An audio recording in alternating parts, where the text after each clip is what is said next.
Hi, I'm a part of a discussion group on the internet that is playing around with the standard, the jazz standard Unforgettable, and we're trying to create a presentation of the song that fits certain limits for a beginning intermediate player and pretty much in the first position. And to do that, we've had to put it in the key of, to start in the key of C. The song is strange in that you start in C but end on an F, so you end on the subdominant, or you could say the song is in F and you start on the dominant. But in any event, we're starting in the key of C, and the attempt to keep it in the first position imposes some constraints, and that's why it's fortunate we're working with a nylon string guitar, because the chords being played down here on the bass strings on a traditional jazz archtop guitar, the risk would be that they would sound kind of muddy. But on nylon strings, they actually have a nice clarity, and we can get away with more. So what I'm going to do is just go through the song 4 measures at a time and think through what I try to do with it if I were going to put together an arrangement under those circumstances.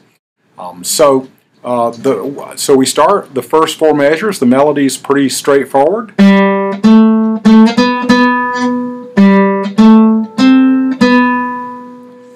It's the chords that are strange. The first 2 measures are easy. We can just hold a traditional C major 7th and just go. And that C major 7 with the 6 inside sounds kind of nice.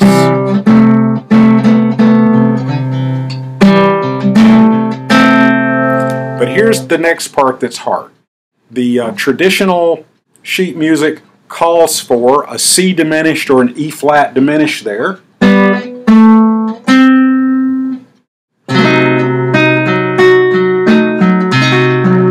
And the fun thing about that is that our melody note is nowhere to be found in the chord, and in fact the melody note, the B natural, kind of clashes with it. So it's really kind of a mess. Now traditionally, the jazz charts put a substitution there, and the substitution that they include will be, instead of the diminished chord, it will be the F sharp minor 7 to a B7. Now if we were playing this way up, it would be kind of easy. We would go.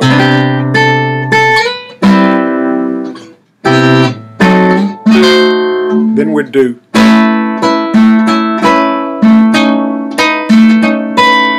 And that would be kind of fun. Or if we were way up, we could go. But down here, we run into certain problems.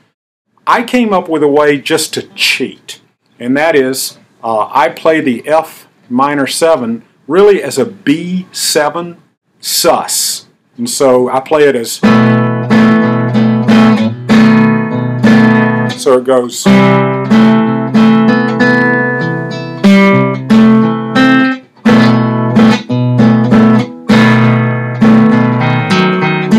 And then we move to our next phrase. And the next phrase goes to the F, and it's.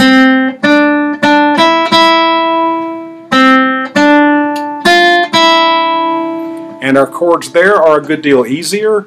I'm playing here the standard voicing that jazz players use for the F major 7, which is sort of like an A minor with the F bass.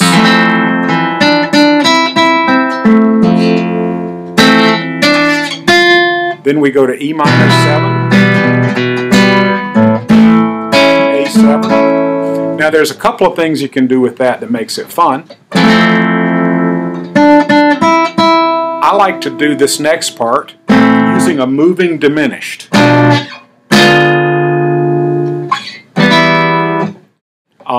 And that should be an A minor 7 to D7. I'm sorry, I made a mistake on that. I'm thinking in G. So that's another thing you can do. Instead of going, you can play that position. But our next line that moves up is So there's a diminished chord using the inside voicing, then up a minor third, and then we can catch our A minor 7 there, and we can keep that note ringing. That technically makes that a D7. If you're a folk player, a D7 add 2. Could also be a D9th, and if you want to make it sound a little fatter, a little jazzier, you go